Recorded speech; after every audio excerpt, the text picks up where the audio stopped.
Bagong kasal lamang ang mag-asawang Ford at Krishna. Pareho silang manager sa isang hotel. Masaya ang kanilang pagsasama. At masasabi ni Krishna na solid silang dalawa na walang makakasira sa kanilang relasyon. Ngunit magbabago ang lahat sa pagdating ni Melanie, ang half-sister ni Krishna. Nakiusap ito kay Krishna na makikitira muna sa kanila habang hindi pa naayos ang problema nito sa asawa. Pumayag naman kaagad si Krishna dahil mahal niya ang kapatid at isa pa, siya lang ang kapatid nito na pwedeng tumulong. Ngunit ang hindi alam ni Krishna, ang kapatid ang magiging dahilan ng pagkasira ng kanilang magandang pagsasama ni Ford. Hindi papayag si Krishna na iiyak na lamang sa isang tabi at walang gagawing hakbang. Alamin natin kung anong gagawin niya. Habang abala sa pagligo, biglang bumukas ang pintuan ng banyo. Pumasok si Ford. Hindi tuloy magkanda-ugaga si Krisha kung ano ang uunahin. Napatili pa ang babae nang hapitin siya bigla ng asawa at mabilis na halikan sa mga labi. Kanina lang sila ikinasal at narito sila ngayon sa Tagaytay para sa kanilang honeymoon. 3 buwan lamang silang magkasintahan ni Ford at kaagad siya nitong niyaya ng kasal na hindi naman niya tinanggihan. Sa loob ng 3 buwan bilang magkasintahan, hindi siya pinilit ni Ford na may mangyari sa kanila. Si Ford kasi ang tipo ng lalaki na hindi mahilig sa bagay na iyon. Kaya naman, dahil dito, mas lalo niya itong minahal. At ngayon nakasal na sila, oras na para gawin nila ang bagay na iyon. Ang gawin ang bagay na ginagawa ng mga mag-asawa lamang. Teka lang mahal, patapusin mo muna akong maligo. Hintayin mo na lang ako sa kwarto. Okay lang mahal ko. Dito natin uumpisahan at sa kwarto natin tatapusin. Magsasalita pa sana si Krishna, ngunit mabilis na tinakpan ni Ford ang mga labi niya gamit ang mga labi nito. Walang nagawa si Krishna kundi magpaubaya na lamang sa asawa. Nag-aalab ang mga damdamin na pinagsaluhan nila ang init ng kanilang pagmamahalan. Makalipas ang 1 buwan, isang bisita ang hindi inaasahan ni Krishna na makikita. Ang half-sister niyang si Melanie. Anak ito ng papa niya sa ibang babae. Hindi kaagad dito nakilala ni Krishna. Nakabalot ng scarf ang mukha nito. Nag-aalalang nilapitan niya ang kapatid niya. Anong nangyari sa iyo, Melanie? Bakit balot na balot ang mukha mo? Sa halip na sumagot, bigla na lamang itong umiyak. Nakaramdam naman ng awa si Krishna para sa kapatid niya. Kung may problema ka, pwede mo sa aking sabihin. Baka matulungan kita. Ate, pwede ba na dito muna ako pansamantala habang wala pa akong matitirahan? Oo naman, bukas ang bahay namin para sa'yo. Ano bang nangyari? Salamat ate, pero paano ang asawa mo? Papayag ba yun na may ibang tao dito sa bahay ninyo? Walang problema kay Ford. Mabait yun. Kapag mahal ko, mahal na rin niya. At saka, hindi ka ibang tao sa akin. Kapatid kita, magkadugo tayo. Salamat ate, ikaw lang talaga ang matatakbuhan ko ngayon. Ano ba kasing nangyari? Nag-away kami ng live-in partner kong si Jonas. Pinagbibintangan niya ako na may iba akong lalaki kahit wala naman. Nang hindi ako umamin, sinaktan niya ako. Halos patayin niya ako sa bugbog. Mabuti na lamang nakatakas ako sa kanya. Awang-awa si Krishna, lalo na nang makita ang mga pasa nito sa muka pati sa braso. Nakaramdam siya ng galit para sa kinakasama nito. Ayaw mo bang ipakulong siya sa ginawa niya sa'yo? Hindi na ate, ayoko ng gulo. Basta ang gusto ko na lang ngayon makalayo sa kanya. O sige, ikaw ang bahala. Basta kapag kailangan mo ng tulong, sabihin mo lang sa akin, okay? May 3 kwarto ang kanilang bahay. Ang isang kwarto, ginawa niyang stock room, habang ang isa naman ay bakante. Yung bakante ang pinagamit niya kay Melanie. Kinahapunan, nang dumating si Ford galing trabaho, ay pinakilala niya ang kapatid. Sinabi din niya na doon muna ito titira sa kanila pansamantala. Hindi naman tumutol ang lalaki. Labis-labis naman ang pasasalamat sa kanila ni Melanie. Dahil pareho silang may trabaho ni Ford at iisang hotel lang ang kanilang pinapasukan, kaya parati silang sabay kung pumasok at umuwi. Si Melanie lang ang naiiwan sa kanilang bahay. Wala kasi itong trabaho ngayon. Nag-resign ito sa pinapasukang kumpanya. Natutuwa si Krishna dahil sa tuwing uuwi sila ng bahay, kakain na lang sila. Si Melanie na ang nagluluto at naglilinis ng bahay. Ayaw sana niya dahil kapatid niya ito at bisita. Ngunit mapilit si Melanie para daw malibang ito't hindi maboard sa maghapon. Isang gabi, habang nakahiga ang mag-asawa at nagpapaantok, napag-usapan nilang dalawa si Melanie. Ang bait-bait ng kapatid mo, ang sipag-sipag pa sa bahay. Tapos pagbibintangan lang ng kinakasama niya. Siguro yun ang may ginagawang milagro. Binabaliktad lang para ang kapatid mo ang magmukhang masama. Yun nga din ang iniisip ko. Tsaka matinong babae ang kapatid ko. Hindi niya magagawang ibinibintang sa kanya ng Jonas na yun.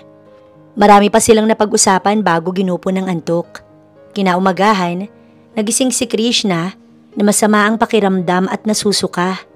Dali-dali siyang nagtungo sa banyo para sumuka. Nag-aalala naman siyang nilapitan ni Ford at inabutan ng tubig. What's wrong? Hindi ko nga alam. Baka may nakain lang ako kaya sumama ang tiyan ko. Gusto mo ba na magpa-check up tayo? Hindi na, mawawala din naman tumamaya. Okay, sige, ikaw ang bahala. Basta kapag hindi ka pa din okay, ay dito ka na muna sa bahay. Hindi ako pwedeng umabsent ngayon. Maraming guest ang darating. Mahal, unahin mo muna ang kalusugan mo bago ang trabaho. Mag-file ka na lang ng sick leave. Dahil ayaw mag-alala ni Krishna ang asawa, kaya sinunod na lamang niya ang gusto nito. Nag-file siya ng sick leave. Pagsapit ng tanghali, habang kumakain silang magkapatid, panay ang kwentuhan nila ng kung ano-ano lamang. Mabuti ka pa ate, swerte ka kay Kuya Ford. Samantalang ako malas kay Jonas. Mahal na mahal ko siya pero nagagawa niya akong saktan at pagbintangan ng mga bagay na hindi ko naman ginagawa. Huwag ka nang umiyak. Darating ang araw na makakahanap ka rin ng lalaking magmamahal ng totoo sa'yo. Yung lalaking hindi ka sasaktan. Sana nga. Sana makahanap ako ng katulad ni Kuya Ford. Mabait, mapagmahal at maalagang asawa. Nginitian lamang niya ang kapatid niya. Nang matapos kumain, naisipan ni Krishna na tumambay muna sa study room. Gusto niyang magbasa ng mga libro nang sa ganun ay malibang siya. Kinahapunan pagdating ni Ford, kaagad siya nitong kinamusta. May dala itong pasalubong sa kanya, ang paborito niyang Bacolod chicken inasal. Ngunit nang buksan ito ni Krishna, bigla siyang naduwal. Mabilis siyang nagtungo sa lababo para sumuka. Mukhang hindi ka pa okay. Magpa-check up ka na bukas at sasamahan kita. Okay, sige. Ikaw ang bahala ng mapanatag na ang kalooban mo. Kinabukasan nga, sinamahan siya ni Ford sa hospital para magpa-check up. Halos magtatatalon sa labis na kaligayahan ng lalaki nang malamang galing sa doktor na tumingin sa kanya na siya ay buntis. Congrats Mr. and Mrs. Bustamante. Your wife is 1 week and 3 days pregnant. Really? Yes, Mr. Bustamante. Yes, magiging daddy na ako. Walang pagsidla ng kanilang kaligayahan dahil sa wakas, magkakaanak na sila. Samantala, narinig ni Melanie ang pagdating ng sasakyan ng mag-asawa. Sa halip na salubungin ng mga ito, sinilip lamang niya sa bintana. Sumimangot siya bigla nang makitang magka-holding hands ang dalawa at parehong abot tenga ang ngiti sa mga labi. Sulitin mo na mga sandaling kasama mo ang asawa mo dahil hindi magtatagal, magiging akin siya. Kami ang bagay at hindi kayo. Anang isipan ni Melanie. Nagkunwari siyang busy sa pagluluto. Nang pumasok sa kusina ang mag-asawa, ay inihanda ni Melanie ang matamis na ngiti sa mga labi. Kamusta ang lakad niyo ate? Anong sabi ng doktor? Bakit panay ka nagsusuka? Normal lang daw ito sa katulad kong nagdadalang tao. You mean, buntis ka? Oo Melanie, buntis ako at gusto ko ikaw ang ninang ng anak ko. Dapat lang dahil unang pamangkin ko yan no? Ngumiti si Melanie ng malapad pero sa likod ng ngiting yun, may bahid ng inggit at galit sa puso. Dahil sa totoo lang, galit ang nararamdaman ni Melanie para sa kanyang half-sister. Dahil sa tingin niya inagaw ng mama nito ang kanilang papa sa kanyang mama. At ang mama niya ang unang minahal. Pero dahil sa mama ni Krishna, ay hindi pinakasalan ng papa niya ang kanyang mama. Ang mama niya ang naging kabit. Matagal na niyang balak gantihan si Krishna kaya nakikipaglapit siya sa babae. Ang balak niya ay ito ang gagantihan niya sa ginawa ng mama nito. Ngayon alam na niya kung paano magagantihan ng babae. Ang asawa nito ang kanyang kukunin, katulad ng ginawa ng mama nito sa kanyang mama. Dahil sa pagbubuntis ni Krishna, kaya pa iba-iba ang mood nito. Yun ang ginamit na pagkakataon ni Melanie para makalapit sa asawa nito. Narinig niya kasi kanina ang dalawa na nagtatalo. Kaya naman, todo concern ang papel niya ngayon dito. Nandito ka pala, Kuya Ford. Eto, dinalhan kita ng malamig na juice para lumamig ang ulo mo. Salamat. Pasensya na, Melanie. Kung narinig mo ang pagtatalo namin kanina ng kapatid mo, nakakahiya tuloy sa'yo. Okay lang, Kuya. Ganun siguro kapag buntis. Paiba-iba ang mood. Intindihin mo na lang. Pinipilit ko naman siyang intindihin pero ang labo talaga niya. Hindi ko na alam ang gagawin ko kung saan ako lulugar. Pati trabaho niya'y naaapektuhan. Sabi ko sa kanya mag-leave muna habang nasa paglilihi stage pa siya. Ayaw naman niyang makinig. Hayaan mo na, Kuya. Susubukan ko na kausapin si Ate Krishna at baka makinig sa akin. Sige, salamat, Melanie. Pasensya na kung pati ikaw ay naaabala. Wala yon, maliit na bagay. O siya, inumin mo na ang juice mo't baka mawala ng lamig niyan. Sa isip ni Melanie, iba naman ang tinatakbo. Pagkatapos nilang mag-usap ni Ford, pinuntahan niya sa kwarto si Krishna. Hi ate, dinalhan kita ng merienda, baka gusto mo.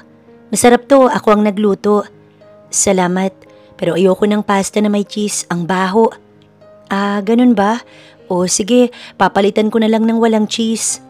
Habang nag-uusap sila, napansin ni Melanie ang pagiging sensitibo ni Krishna sa mga pagkain. Hindi na kailangan, huwag ka na mag-abala. Hindi pa naman ako nagugutom.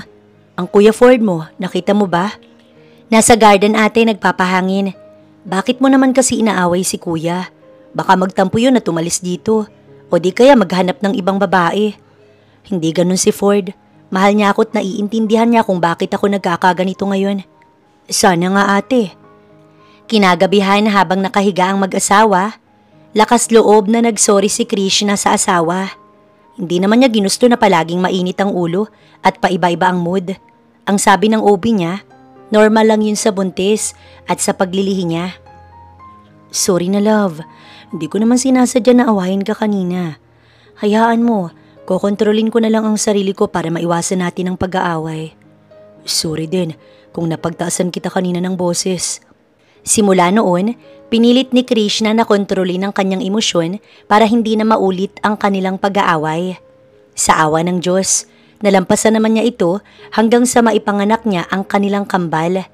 Dahil gusto niya na siya mismo ang mag-aalaga sa kambal, kinailangan niyang mag-resign sa trabaho at mag-focus sa kambal.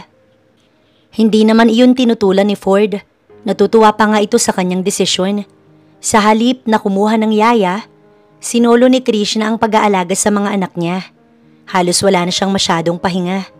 Gigising siya ng madaling araw para magluto ng almusal ni Ford at ihanda ang baon. Pagkaalis nito, isusunod niya ang paglilinis ng bahay. Tapos sa kambal na siya maghapon nakafocus. Ayaw naman niyang iasa kay Melanie ang mga gawaing bahay pati pagluluto. Una, bisita nila ito at pangalawa, siya ang may bahay. Mag-iisang taon na ring nakatira sa kanila si Melanie. Ayos lang naman sa kanya para may kasama silang mag-iina. Hanggang sa nagdesisyon itong magtrabaho kung saan nagtatrabaho si Ford. Sa awa ng Diyos, natanggap nga ang kapatid niyang si Melanie sa trabahong pinag-applyan nito na labis na kinatuwa ni Krishna. Simula noon, palagi nang sabay kong pumasok sa trabaho ang asawa at kapatid niya. Dahil iisang hotel lang naman ang pinagtatrabahuhan ng mga ito. Habang si Krishna naman, nasa bahay lang at busy sa pag-aalaga sa kambal. Makalipas ang ilang buwan, napapansin ni Krishna na nagiging malapit sina Ford at Melanie. Ayos lang naman sa kanya yun. Yun nga ang gusto niya. Ngunit ang hindi niya alam, may nangyayari ng milagro sa pagitan ng dalawa. Isang gabi, habang nakahiga silang mag-asawa, nagsalita si Ford. Mahal, may outing kami bukas. 2 days yun dahil birthday ng isa naming kasamahan. Nakakahiya naman kung hindi ako sasama. Sumama ka para makapag-relax ka naman. Si Melanie sasama ba? Tanong ni Krishna. Oo, kasi lahat kami invited eh. Kapag hindi kami sumama, magtatampo daw at hindi kami kumpleto. Sagot ni Ford. O sige, sumama ka. Tutal kasama naman din si Melanie. Kinabukasan nga, pumasok muna sa trabaho ang dalawa at pag-uwi kinahapunan, kaagad ding umalis. Naiwan si Krishna at kambal sa bahay. Tiwala naman siya dahil kasama nito ang kapatid niya. Ang hindi niya alam, hindi pala totoong pupunta ang dalawa sa outing, kundi gusto lang makapag-solo sa isang resort. Ang galing ng alibay mo ha. Imagine, napaniwala mo sa Ate Krishna na may outing. Ang hindi niya alam, tayong dalawang magkasama. Kaya kailangan nating masulit ang 2 gabi na magkasama. Dahil pagbalik natin sa Maynila, mahihirapan na naman tayong gumalaw. Sagot ni Ford. Bakit kasi hindi mo pa siya iwan, Ford? Di ba ang sabi mo ako ng bagong mahal mo ngayon? Oo nga, pero hindi yun kadali, Melanie. May anak kami. Kailangan ako ng kambal. Eh di sustentuhan mo na lang, tapos ipaanal mo na ang kasal ninyo para maging legal na ang relasyon natin. Relax ka lang, Melanie. Darating tayo sa bagay na yan. Sa ngayon, ganito muna tayo. Ang mahalaga palagi tayong magkasama sa trabaho. Oo, sige, pero hanggang kailan? Gusto ko nang maging legal tayo, Ford. Kaya bilis-bilisan mo, okay? Pakiusap ni Melanie. Sa ngayon na hindi ko pa alam. Umahanap pa ako ng pagkakataon. Hindi naman pwede na basta ko na lamang sabihin kay Krishna na hindi ko na siya mahal. Na gusto ko nang makipaghiwalay sa kanya dahil may bago na akong mahal. Ayoko nang ganoon. Gusto ko dahan-dahan lang. Tsaka iniisip ko ang kambal. Kung iniisip mo ang kambal, pwede naman natin silang kunin kay Krishna. Ako ang tatayong mami nila at mamahalin ko sila na parang tunay kong mga anak. Pag-iisipan ko. Sa ngayon, makontento ka na lang muna sa kaya kong ibigay sa'yo. Dagdag ni Ford. Naiiling na nagbuga ng hangin ng babae habang naghit-hit naman ng sigarilyo si Ford. Basta nagising na lang siya isang araw na hindi niya na mahal si Krishna at si Melanie na ang mahal niya. Mabait kasi si Melanie, kaya siguro nahulog ang loob niya sa babae. Idagdag pa na palagi siya nitong inaasikaso sa trabaho at sabay silang kumain. Hanggang isang araw, may nangyari sa kanilang dalawa. Ang isang beses na kasalanan, naulit ng naulit. Hanggang sa nakumpirma ni Ford na mahal na nga niya ang babae.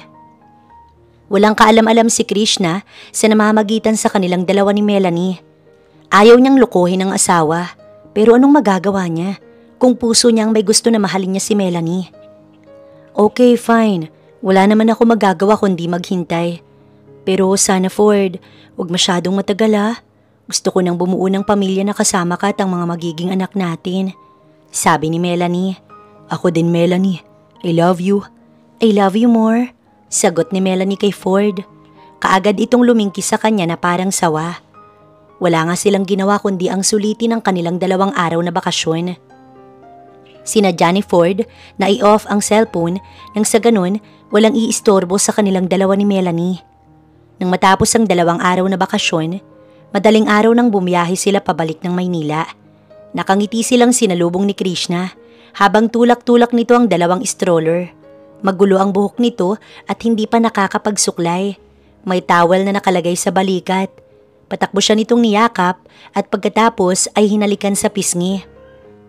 Kamusta ang outing nyo? Nag-enjoy ba kayo? Tanong ni Krishna. Oo naman, nag-enjoy kami, masaya. Ikaw, kamusta kayo ng kambal dito? Sagot ni Ford. Ayos lang, mahal. Teka, mahal, bakit ganyan ang amoy mo? Amoy panis na parang, sabi ni Ford.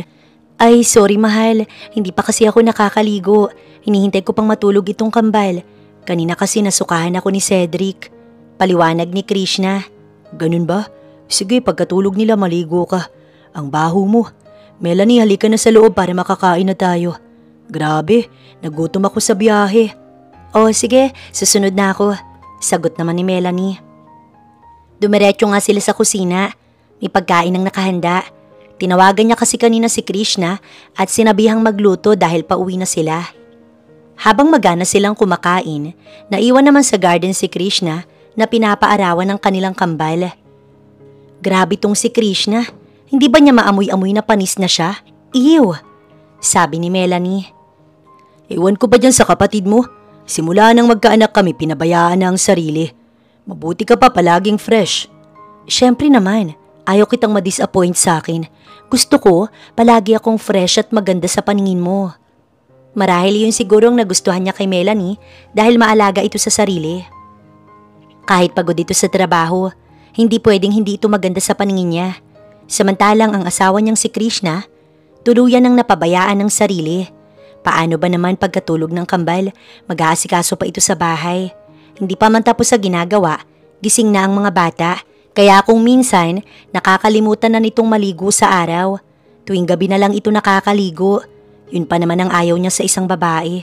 Ang gusto niya palaging malinis at bagong paligo. Dati hindi naman ganoon si Krishna. Ngayon lamang, gusto sana niya itong kausapin at pagsabihan. Hindi naman niya magawa dahil baka ma-offend pa ito sa kanya. Samantala, sa garden ay abala pa rin si Krishna sa pagpapaaraw sa kambal. Nakaramdam siya ng kaunting lungkot nang hindi man lang siya niyaya ni Ford na kumain. Hindi pa kasi siya kumakain ng agahan dahil inihintay niya ang pagdating ng mga ito. Gusto niya sana makasalo sa pagkain ng mga ito pero hindi man lang siya naalala ng asawa. Na hindi nga nito tinanong kung kumain na ba siya o pagod na ba siya sa pag-aalaga ng mga anak nila.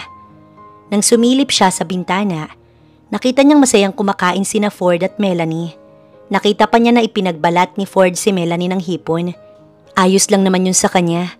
Ayaw niyang maging malisyosa at ayaw niyang bigyan ng ibang kahulugan ang pagiging sweet ng dalawa. May tiwala siya sa asawa at sa kapatid, kaya wala siyang dapat na ikatakot o ikabahala. Nang makatulog ang kambal, maingat niyang itinulak ang dalawang stroller papasok ng bahay. Pagkapasok niya, nakita niyang nakaupo sa sofa si Melanie. "Tulog na ba ang kambal, ate?" tanong ni Melanie. "Oo kaya iakyat ko na sa taas. Bakit?" "Ate, pasabay naman ako ng marurumi kong mga damit. Napagod kasi ako sa biyahe kaya hindi ko malabhan. Okay lang ba yun sa'yo?" "Oo naman, ilagay mo na lang sa laundry area. Ako nang bahalang maglaba nun." "Salamat ate. Tsaka yung mga pinagkainan pala namin ni Kuya Ford. Hindi ko na hinugasan. Ikaw na lang." "Sure, sige na magpahinga ka na. Alam ko naman na pagod kayo sa biyahe." Pagkaakyat nga ni Krishna sa kambal, hinugasan niya ang pinagkainan ni na Ford. Pagkatapos ay sinunod niya ang mga labahin. Ang akala niya kaunti lang ang labahin ni Melanie, ngunit isang punong laundry basket. Kinagabihan, pagkatapos maligo ni Krishna, napangiti siya nang makitang gising pa ang asawa. Abala ito sa cellphone, parang may pinapanood. Dahan-dahan niya itong nilapitan at naupo sa tabi nito. Isang linggo na rin, simula nang may maganap sa kanila.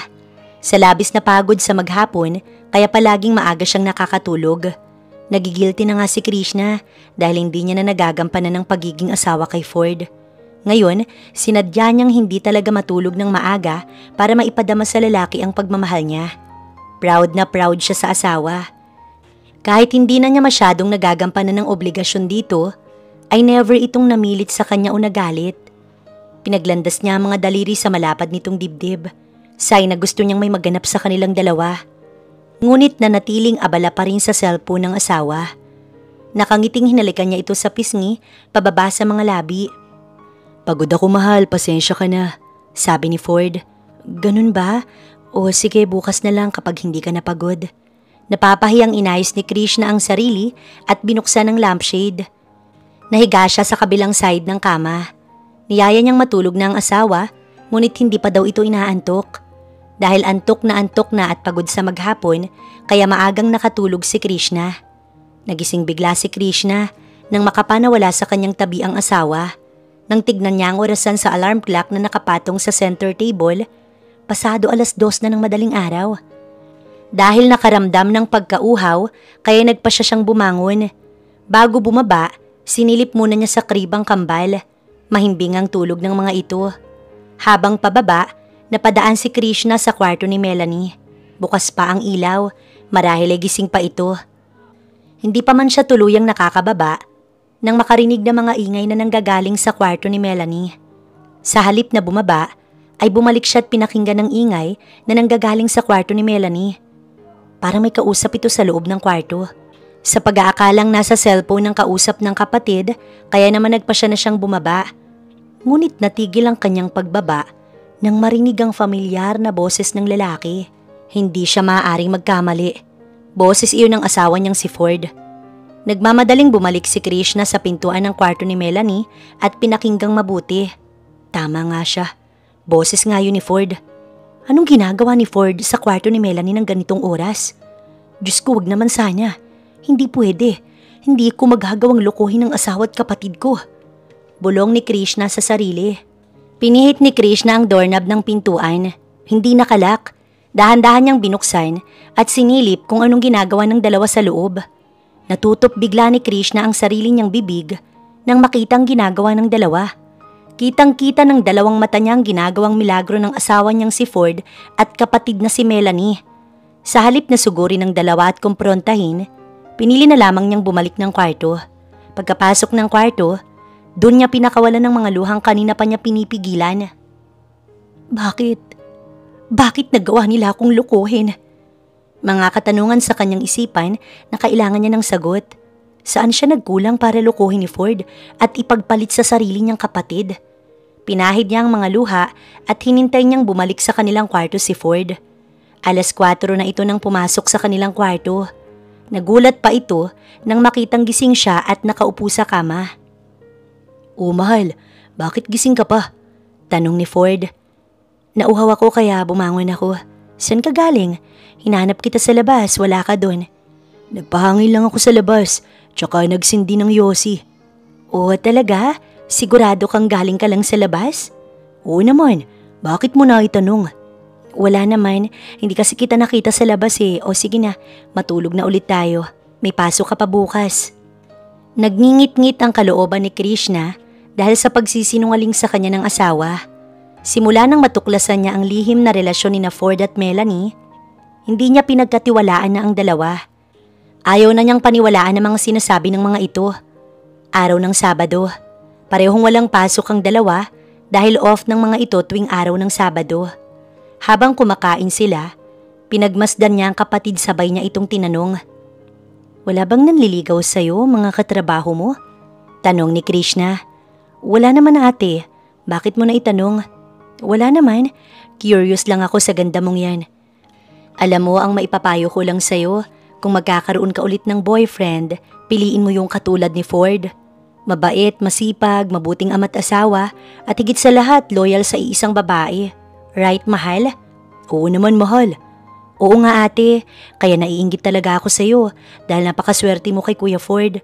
Sana balang araw, makakita din ako ng sarili kong Ford," sabi ni Melanie. Nang matapos kumain, ay tinulungan siya ni Melanie na magligpit ng kanilang kinainan. Habang naghuhugas ito, matalim niya itong tiningnan ng masama.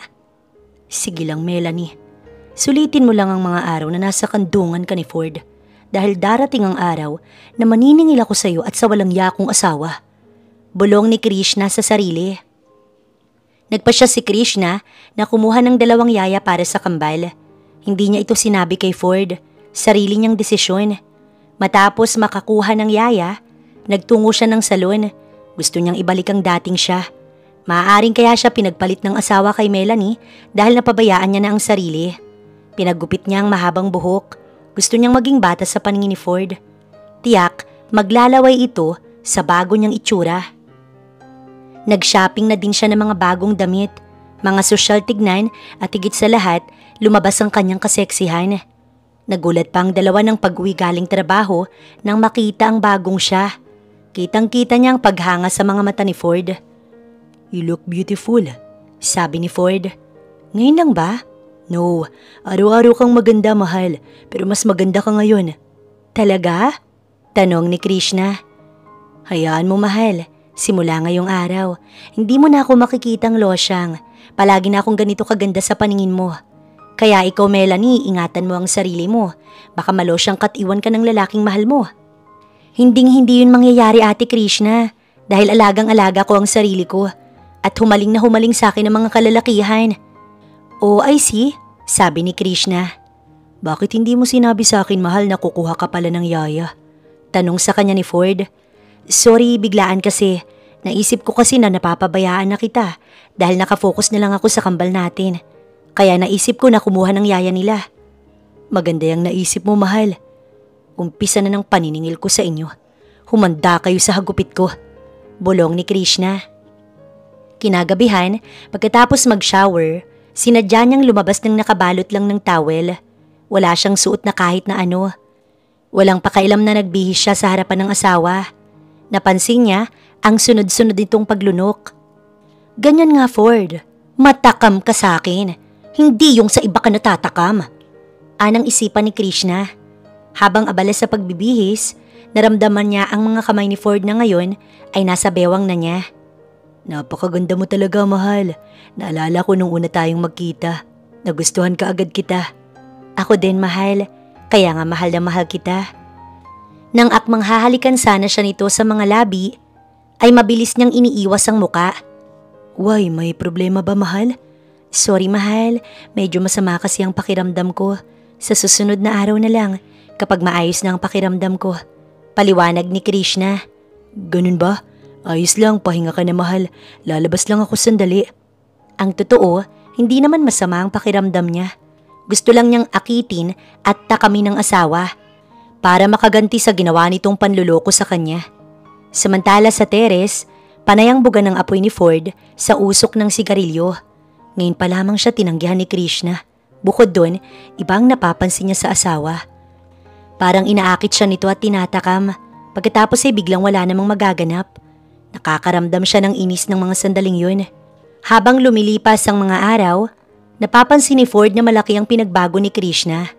Focus na ito sa kanilang kambal, pero hindi na gaya ng dati. Ngayon kahit nasa bahay lang ito ay todo postura. Sa tuwing niyayaya niya itong may mangyari sa kanila, ang dami nitong dahilan. Hindi niya alam kung sinasadya ba nito o kung ano. Dahil dito, hindi niya na masyadong nabibigyan ng atensyon si Melanie. Kaya naman, napapadalas ang kanilang pag-aaway. Katulad ngayon, habang nasa biyahe sila papasok sa trabaho, ay todo salita ito na hinahayaan niya lamang. Alam mo, naninibago na ako sa iyo, Ford. Simula nang bumalik ang dating si Ate Krishna, pakiramdam ko na iitsapuera na ako sa iyo. Sabihin mo nga sa akin, Ford, ayaw mo na ba sa akin? Tumigil ka nga, Melanie. Kanina pa ako naririndi sa bunganga mo. Daig mo pa si Mama sa bunganga mo. Paano kung titigil kung ayaw mo naman akong sagutin? Akala mo ba hindi ko yung napapansin? Ang mga tingin mo kay ate na kay lagkit? Walang masama kung titigan ko siya ng ganoon. Mag-asawa kaming dalawa. Oo, masama. Baka nakakalimutan mo, Ford, na may pangako ka sa akin na pakakasalan mo ko. Oras na mapawalang bisa ang kasal ninyo ni Ate Krishna. Huwag mong sabihin na kinalimutan mo na yon dahil nahumaling ka na naman sa kanya. Pinakitaan ka lang ng kaseksihan, biglang nagbago ang ihip ng hangin. Pwede ba tumahimik ka na nga lang? Ang ingay mo. Inis niyang tiningnan si Melanie. Yun pa naman ang pinakaayaw niya sa lahat, ang maingay. Sa totoo lang, naguguluhan na rin siya sa nangyayari sa kanya ngayon. Alam niya sa sarili na hindi niya na mahal ang asawa, na si Melanie na ang mahal niya ngayon. Pero nainis siya sa nangyayari. Hanggang sa makarating ng hotel, wala silang kibuan ni Melanie. Buong araw na si Krishna lang ang laman ng kanyang isipan. Pagsapit ng lunch habang kumakain, napapangiti siya nang maalala ang unang beses na nilutuan siya ni Krishna. Sarap na sarap siya sa luto nito. Totoo naman talaga na masarap itong magluto. Kaya nga siguro mas lalo niya itong minahal at niyaya kaagad ng kasal. Ito ang tipo ng babae na talagang papangarapin ng isang lalaki. Kita naman ngayon kahit may anak na sila, ni minsan hindi siya nakakalimutang asikasuhin. Sa obligasyon lang nito sa kanyang medyo nawalan ito ng gana. Marahil dahil pagod ito sa buong maghapon kaya ganun. Pagkatapos ng trabaho, hindi niya na hinintay si Melanie. Nauna na siyang umuwi ng bahay. Naabutan niya si Krishna na nilalaro ang kambal. Nagtaka pa nga ito nang siya ay makita. Kaya nilapitan niya ang asawa at hinalikan ito sa pisngi. Ang aga mo atang umuwi ngayon. Si Melanie, bakit hindi mo siya kasabay? Nauna na ako sa kanya. Gusto mo bang mag-dinner tayo sa labas? Bakit mo naman ako naisipan na yayain kumain sa labas? Nagtataka ang tono ni Krishna. Naisip ko kasi simula nang magkaanak tayo, hindi na tayo nakakapag-dinner sa labas. Bukod doon, hindi na rin tayo nakakapag-bonding. Paano si Melanie? Tanong ni Krishna. Anong paano si Melanie? Never mind, sige. Magbibihis lang ako saglit, hintayin mo ako dito. Habang hinihintay niyang bumaba si Krishna, siya namang pagdating ni Melanie. Galit na galit ito sa kanya. Bakit mo naman ako iniwan? Hindi mo sa akin sinabi na umuwi ka na pala. Galit na tanong ni Melanie. Sorry, nakalimutan kong sabihin. Let's go? Tanong ni Krishna nang ito ay bumaba na. Nagpalipat-lipat ang tingin sa kanila ni Melanie. Waring nagtataka ito sa nakikita ngayon sa kanilang dalawa ni Krishna. Aalis kayo? Tanong ni Melanie. Oo, niyaya ko ni Ford na mag-dinner sa labas Gusto mo bang sumama? Hindi na, kayo na lang.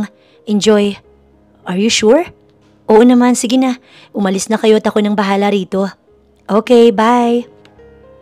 Nang makaalis si na Ford, kaagad na pumasok sa kwarto si Melanie at doon ay pinagbababato ang bawat gamit na mahawakan. Nakakainis ka, Krishna. Hindi ako papayag na maging masaya ulit kay ni Ford. Minsan na siyang naging akin at sisiguraduhin ko na makukuha ko na siya sa'yo ng tuluyan. At kapag nangyari yun, maigaganti ko rin si mama sa ginawa ng mama mo sa kanya. Sige lang, Krishna. Sulitin mo na ngayon dahil hindi magtatagal. Iiwan ka na ni Ford at sa ating dalawa ako ang magiging masaya. Nang mapagod ay tinawagan niya ang number ni Jonas na mabilis naman itong sinagot. Hello Jonas, si Melanie to. Magkita tayo ngayon sa park. May kailangan tayong pag-usapan. Okay, bye. Nagmamadaling umalis ng bahay si Melanie at nagtungo sa park na kanilang pagkikitaan. Nandoon na si Jonas nang dumating siya. Anong masamang hangin ang nagtulak sa'yo para makipagkita sa akin pagkatapos mo akong iwan? Hindi na ako magpapaligoy-ligoy pa. Kailangan ko ang tulong mo. Tulong ko? Anong tulong naman yun? Ibinulong niya kay Jonas ang tulong na gusto niya. Nagulat ito sa sinabi niya at tiningnan siya ng nanguuyam. Sigurado ka ba dyan sa sinasabi mo? Tanong ni Jonas. Oo naman. Bakit Jonas, sa tingin mo nagbibiro lang ako? Hindi naman sa ganoon pero Melanie, kawawa naman. Hindi na natapos ni Jonas ang sasabihin. Shh! Tumahimik ka. Alam ko ang ginagawa ko. So ano, tutulungan mo ba ako o hindi? Anong kapalit sa oras na tinulungan kita? Babayaran kita ng malaking halaga. Ibibigay ko sa iyo ang lahat ng ipon ko sa bangko. Tulungan mo lang ako. Okay, deal. Sabi ni Jonas. Ngiti-ngiti na umuwi si Melanie. Pagdating niya, siya namang pagdating ng mag-asawa. Saan ka galing, Melanie? Tanong ni na Ford at Krishna kay Melanie. May binili lang sa labas, ate. Kamusta naman ang dinner ninyong mag-asawa? Ayos naman. Sa totoo lang na-miss namin to ni Ford. Ilang buwan na din kaming hindi nakakapag-banding ng ganito. Mabuti kung ganun. Sige, papasok na ako sa kwarto ko. Pagkapasok sa kwarto, inis siyang naupo sa kama. Sige lang, Krishna. I-enjoy mo lang yan dahil isa sa mga araw na to, iiyak ka at ako ang magiging bayani sa paningin ni Ford. Sa kwarto pagkatapos magbihis, napatingin sa salamin na naroon si Krishna. Hindi niya alam kung anong tinatakbo ng isipan ng asawa. Kung bakit bumabalik ang pagiging sweet nito sa kanya ngayon. Samantalang ng mga nakaraang buwan, halos iwan siya nito na para bang may sakit siyang nakakahawa. Humahanap lang siya ng pagkakataon para kausapin ito at sabihin na alam niya ang pinagagagawa nito at ni Melanie. Simula ng gabing makita niyang may ginagawang milagro ang mga ito, naging matabang na ang pakikitungo niya dito.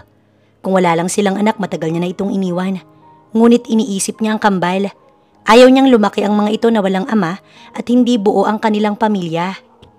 Sinikap niyang ibalik ang dating siya at nagtagumpay naman siya. Sa tingin niya iyon ang naging daan nang bigla ang pagiging sweet sa kanya ngayon ni Ford.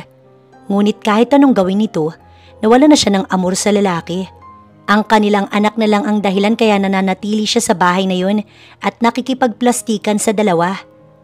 Napukaw sa malalim na pag-iisip si Krishna nang tumunog ang kanyang cellphone.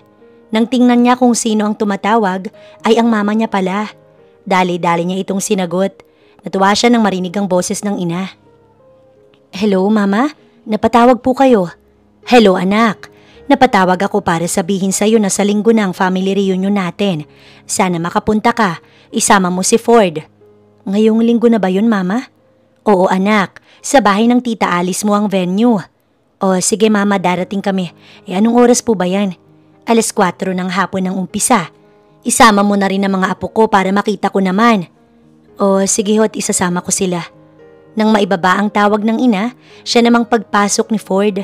Kaagad niyang sinabi ang tungkol sa kanilang family reunion. Sinong kausap mo? Ang mama. Sinabi niya sa akin na sa linggo na pala ang family reunion. Pupunta ako kasama ng kambal. Sasama ka ba? Of course, sasama ako.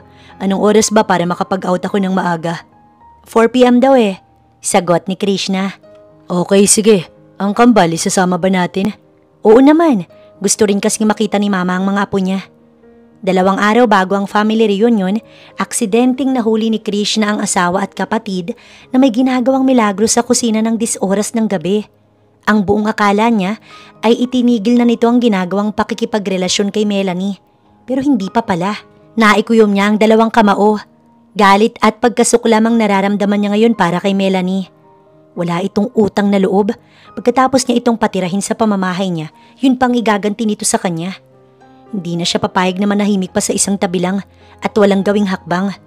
Kung noong una pinapalampas niya, ngayon ay hindi na. Kinabukasan, habang kumakain ng agahan, kinausap niya si Melanie at niyayang sumama sa kanilang family reunion. Ang akala niya itatanggi ito pero hindi nangyari. Bagkus game na game pa ito na sumama sa kanya. Sa kaloob-looban ni Krishna, umaayon sa kanyang pagkakataon. Inimbitahan din niya ang mga magulang ni Ford na kaagad namang pumayag. Gusto rin kasi ng mga ito na makita ang mga magulang niya. Nang sumapit ang araw ng linggo, pumasok muna si Melanie at Ford sa trabaho. Wala pang 3:00 ng hapon, nakauwi ng mga ito sa kanilang bahay. Saglit na nagbihis ang dalawa. Pagkatapos ay bumiyahe na sila patungong Makati. Sa bahay ng Tita Alice ni Krishna kung saan gaganapin ang venue. Habang nasa biyahe, pinapakiramdaman ni Krishna ang dalawa. Panay ang kwentuhan na parang wala siya dun. Hindi nagtagal, nakarating din sila ng Makati sa bahay ng kanyang Tita Alice. Ang mama ni Krishna ang sumalubong sa kanila. Nagulat pa nga ito nang makita si Melanie. "Hello po, Tita Arlene." Bati ni Melanie sa mama ni Krishna. "Hello, Iha. Mabuti at sumama ka kay Krishna dito. Halina kayo sa loob." Sagot ni Tita Arlene. "Oo naman po, para naman mag-enjoy ako at makilala ang iba niyong kamag-anak. Si Papa po, nasa na siya?" "Nasa loob." Tugon ni Tita Arlene. Pumasok nga silang 3 sa loob. Marami ng tao sa garden. Halos nandun ang mga buong pamilya ng mama ni Krishna. Hindi naman nagtagal, dumating na din ang mga magulang ni Ford. Sinadya talaga ni Krishna na imbitahan ng mga ito dahil may plano siya para sa taksil na asawa niya at kapatid. Sisiguraduhin ni Krishna na malalaman ng buong mundo ang sikreto ng dalawa at kapag nangyari yun, dun lamang siya magiging masaya.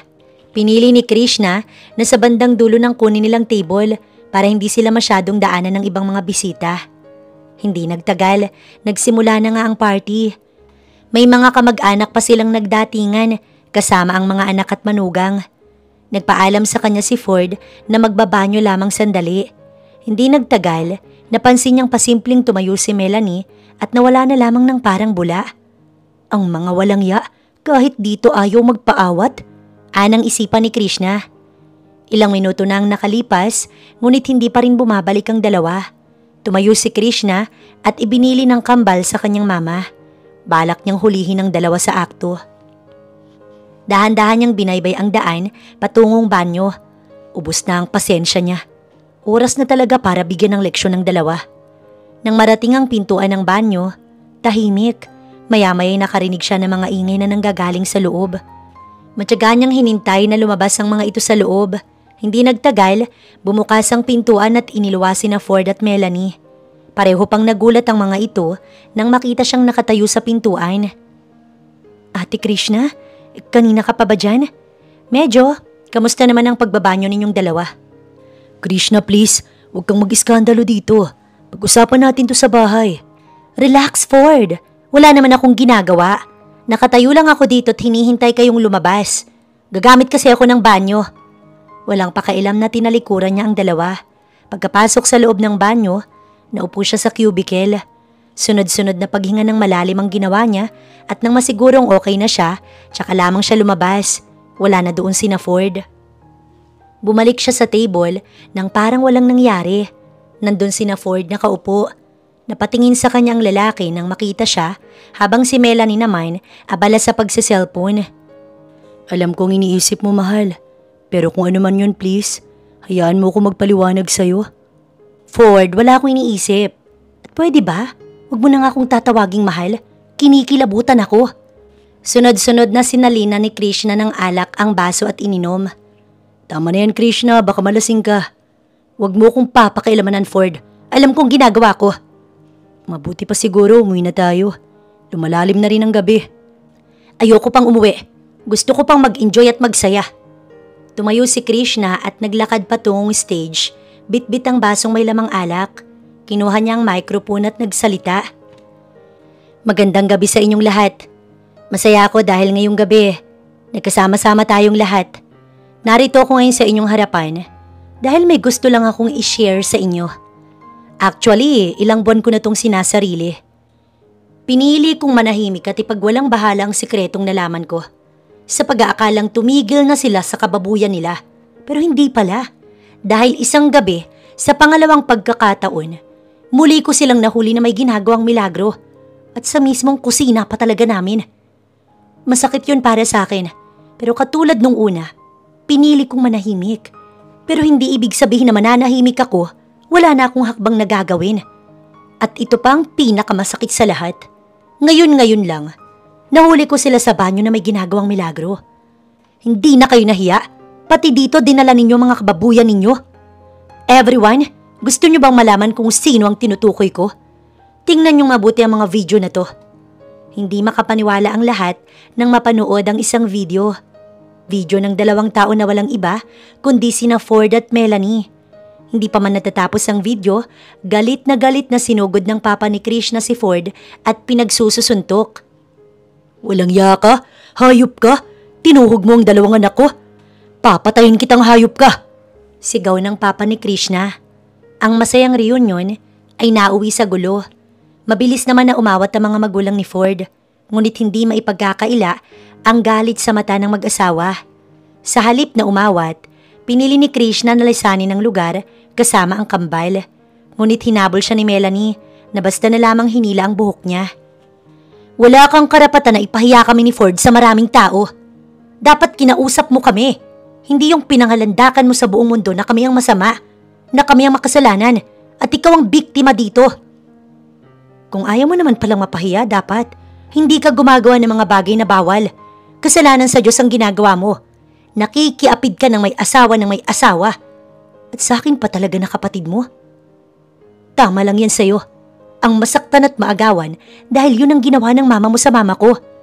Binabalik ko lang sa inyo ang sakit. Hanggang ngayon, hindi ka pa rin nakaka-move on sa bagay na yun, Melanie. Ang mama at papa ko ang tunay na nagmamahalan. Bago pa nakilala ng papa mo ang mama mo, dati na silang magkarelasyon ni mama.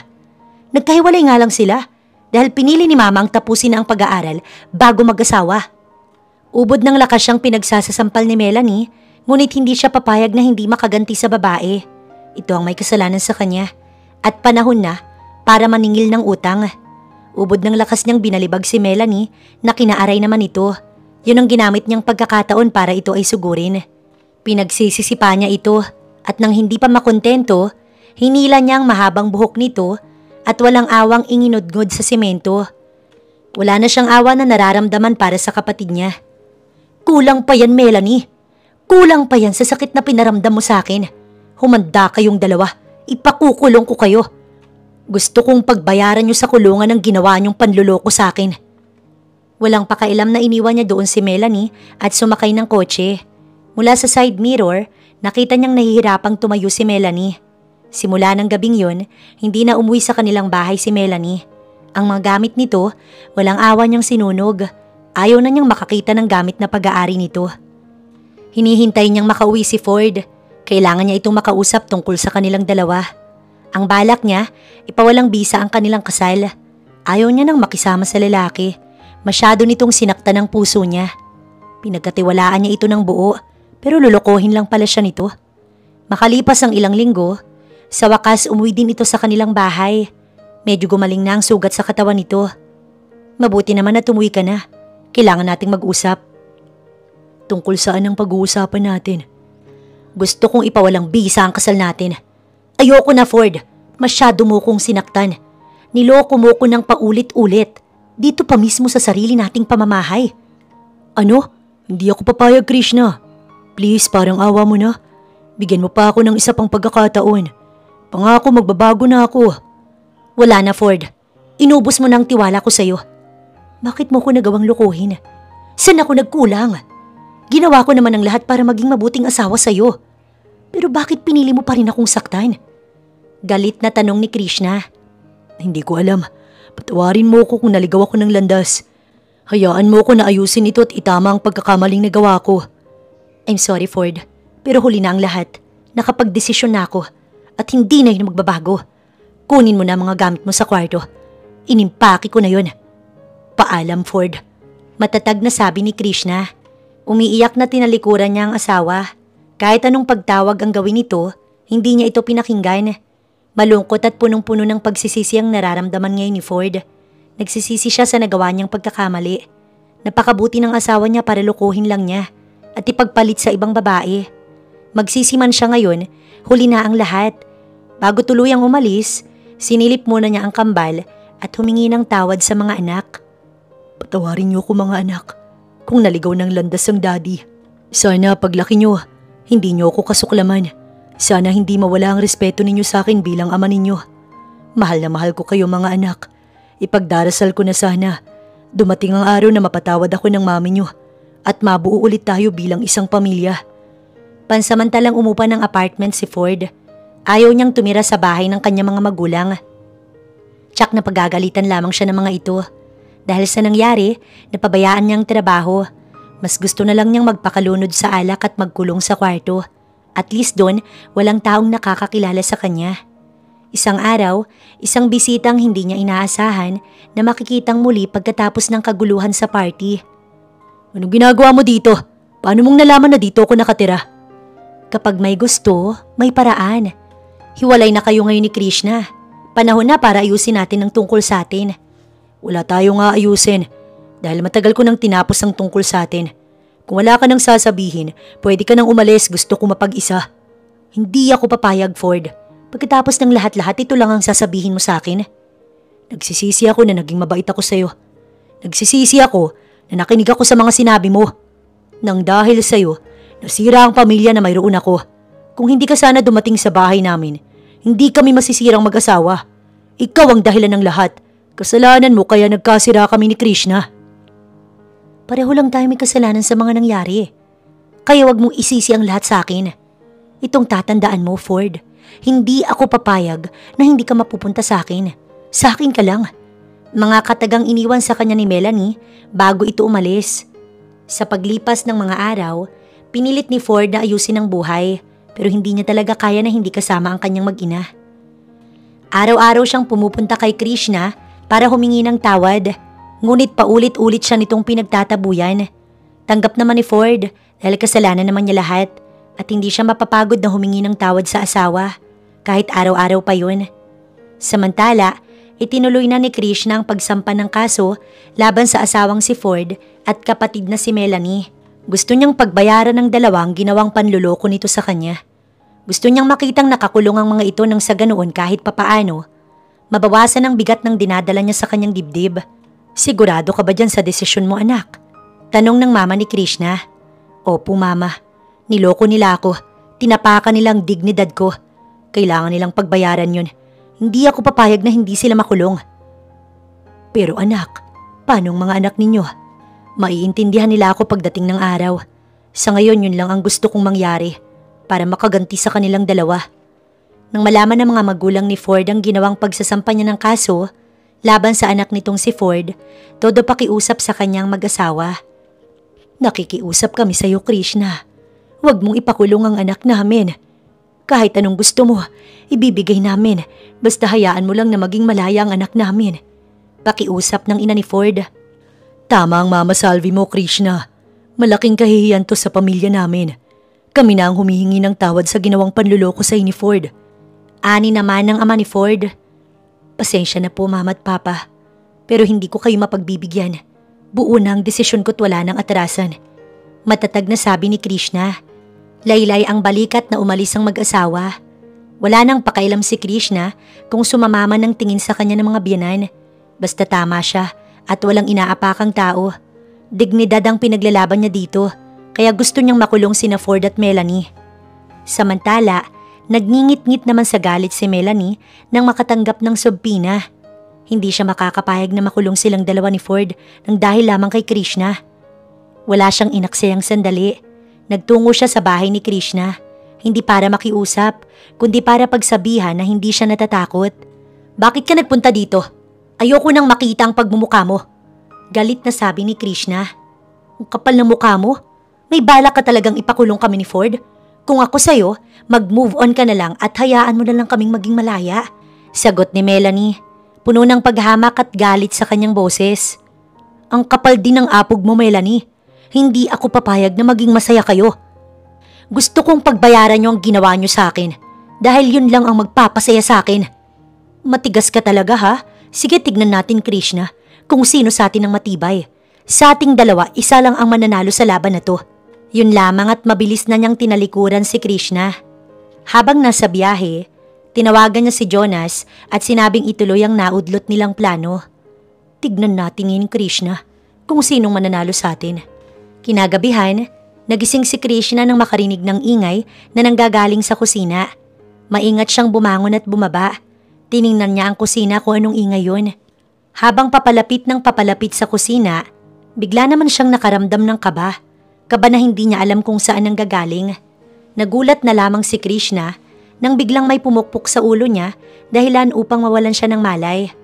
Nang magising siya, nasa kwarto na siya at may takip ang bibig.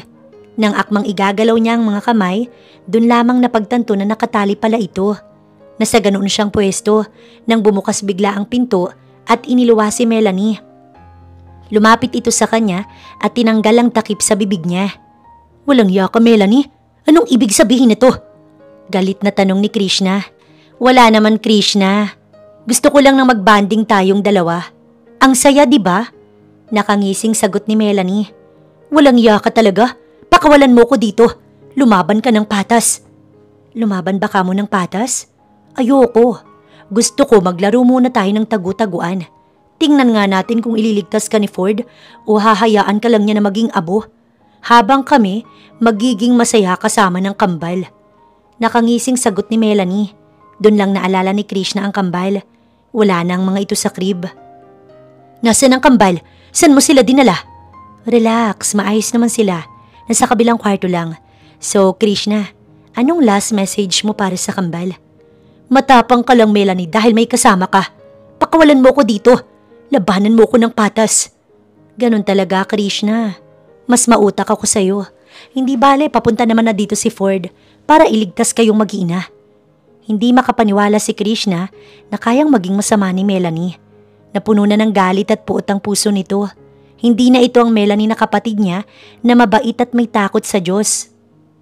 Ibang Melanie ang karap niya ngayon. Isang Melanie na matapang at bato ang puso.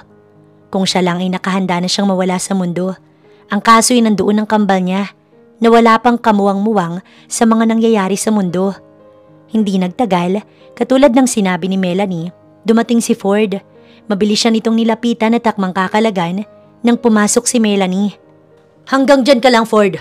Huwag mong susubukan na kalagan ng tali si Krishna, kundi sasabog ang ulo niya. Mariing utos ni Melanie. Nakatingin kay Ford na may pagbabanta. Tumigil si Ford sa kanyang ginagawa. Hindi gumagalaw habang nakatingin kay Melanie. Melanie, ano bang nangyayari sa'yo? Bakit mo ginagawa to? Tanong ni Ford, sinusubukang maintindihan ang sitwasyon. Ikaw ang may kasalanan, Ford, kung bakit ko to ginagawa. Sabi ni Melanie na may halong galit sa boses. Kung pinili mo lang sana ako, hindi tayo aabot sa ganito. Ngayon, Ford, bibigyan kita ng huling pagkakataon. Mamili ka sa aming dalawa. Ako o si Krishna? Sumagot ka! Please, Melanie, ibaba mo yan. Pakiusap ni Ford. Mag-usap tayo ng maayos. Inaamin ko malaki ang kasalanan ko dito dahil pinaasa kita sa wala. Maniwala ka man o hindi. Totoong minahal kita pero panandalian lang yun. Narealize ko na mas mahal ko si Krishna. Na kahit anong mangyari, hindi mawawala ang pagmamahal ko sa kanya. Walang yaka, Ford! Galit na sabi ni Melanie. Pinaasa mo lang ako sa wala. Ginamit mo ko ng mga panahon na ayaw mo na kay Krishna. Dahil mahal kita, patatawarin kita at bibigyan pa ng isang pagkakataon. Inuutusan kita na mamili ka sa amin ni Krishna. Ako o siya? I'm sorry, Melanie, pero si Krishna ang pipiliin ko. Patawarin mo ko sa lahat-lahat. Kung gusto mong gumanti, ako na lang ang gantihan mo, wag ang mag-iin ako. Sabay pa silang nagulat ni Ford nang makarinig ng putok ng baril galing sa hawak na baril ni Melanie. Pwes, magpaalam ka na, Ford, sa pinakamamahal mong si Krishna. Dahil ngayon din, kukunin ko na ang buhay niya. Isa lang ang mabubuhay sa aming dalawa at ako yun. Nakikiusap ako sa iyo, Melanie. Ibaba mo na ang baril na yan. Huwag mo tong gawin. Kapatid mo si Krishna. Hindi ko siya kapatid. Ni minsan hindi ko siya itinuring na kapatid. Isa siyang peste sa buhay ko. At kailangan niya nang mawala dito sa mundo. Tuluyan nang ang kinain ng galit ang puso ni Melanie. Itinutok nito ang baril kay Krishna at hindi nagtagal, umalingaw-ngaw ang isang malakas na putok. Patakbong iniharang ni Ford ang katawan sa asawa. Ilang sandali pa, bumagsak sa sahig ang duguan nitong katawan. "Ford!" sigaw ni Krishna habang walang tigil ang pag-agos ng kanyang mga luha. "No, Ford. Bakit mo to ginawa sa akin? Hindi ka pwedeng mamatay, Ford. Magsasama pa tayo. Pakakasalan mo pa ako, Ford." Nagsisisigaw na sabi ni Melanie habang niyuyugyug ang katawan ni Ford. Gustong-gusto ni Krishna na lapitan ng asawa pero hindi niya magawa dahil nakatali ang mga kamay niya. "Kasalanan mo to, Krishna. Kung hindi dahil sa'yo, buhay pa sana ngayon si Ford. Huwag mong isisi sa akin ang kasalanan mo. Ikaw ang pumatay kay Ford. Pinatay mo siya." "Hindi yan totoo. Hindi!" Galit siyang sinugod ni Melanie at pinagsasasampal. Nang magsawa ito sa pagsampal sa kanya, kinuha nito ang baril at itinutok sa kanyang ulo. "Goodbye, Krishna. Ikamusta mo na lang ako kay Satanas." Akmang kakalabitin na sana nito ang gatilyo ng baril nang tangkain niya itong agawin. Kahit hirap na hirap si Krishna, pinilit niyang makipag-agawan ng baril kay Melanie. Hindi siya papayag na mamamatay na lamang nang hindi lumalaban. Sa pag-aagawan nila ng baril, natumba ang upuan na kinauupuan niya, dahilan upang bumagsak ang katawan niya sa sahig. Patuloy sila sa pag-aagawan hanggang sa pumutok ito. Nanlalaki ang mata ni Krishna nang makita ang dugo sa damit ni Melanie. "Melanie!" sigaw niya sa pangalan ng kapatid. "Hindi ko sinasadya, Melanie. Gumising ka, Melanie." Napahagulgol na lamang si Krishna nang tuluyang bawian ng buhay ang kapatid. Sa huling sandali, niyakap niya ito at ibinigay ang kanyang kapatawaran. Nang lapitan niya si Ford, humihinga pa ito. Dali-dali siyang tumawag ng tulong upang madala sa hospital si Ford. Ngunit sa kasamaang palad, hindi na rin ito umabot. Sa biyahe pa lang, naghihingalo na ito. Hinawakan nito ang isang kamay niya at dinala sa tapat ng dibdib. Kahit hirap na itong magsalita, pinilit pa rin itong makapagsalita ng paunti-unti. "Patawarin mo ako sa lahat-lahat. Mahal na mahal kita, mahal ko. Ikaw nang bahala sa kambal natin." "Huwag kang magsalita ng ganyan. May awa ang Diyos at makakaligtas ka. Makakasama mo pa ang kambal natin." "Hindi ko na kaya. Hanggang dito na lang ako." Nanlalambot ang buong katawan ni Krishna nang bawian ng buhay si Ford habang hawak-hawak ang isang kamay niya. "Pinapatawad na kita, Ford. Sana maging masaya ka sa bagong mundo na iyong tatahakin. Baunin mo ang aking kapatawaran." Makalipas ang 4 na taon, masayang pinagmamasdan ni Krishna ang kambal habang naglalaro sa loob ng swimming pool. Habang lumalaki ang mga ito, nagiging mas kamukha ito ni Ford. Hindi na malaya ni Krishna na nasa likuran na pala niya ang mga anak niya. "Mommy, bakit sad ka na naman? Naaalala niyo po ba si Daddy?" "Oo nga, Mommy. Gusto mo, Mommy, dalawin natin mamaya si Daddy?" "Sige mga anak, dadalawin natin mamaya ang Daddy ninyo. Sa ngayon kailangan nyo ng maligo, baka sipunin kayo." "Yehey! Pupunta kami mamaya kay Daddy!" masayang sabi ng kambal. Pagsapit nga ng hapon, dinalaw nila ang puntod ni Ford. Nagtirik siya ng 3 kandila at may dala rin siyang isang basket ng mga bulaklak. "Kamusta ka na dyan, Ford?" "Kami ito, maayos naman. Lumalaki na ang kambal.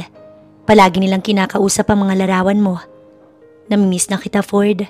Sana nagparamdam ka man lang sa akin kahit ngayon lang." Isang malakas na hangin ang naramdaman niya na yumakap sa kanya. Napangiti na lamang si Krishna sabay pikit ng mga mata. "Salamat, Ford, at nagparamdam ka sa akin. Mahal na mahal pa rin kita. Mananatili ka dito sa puso ko."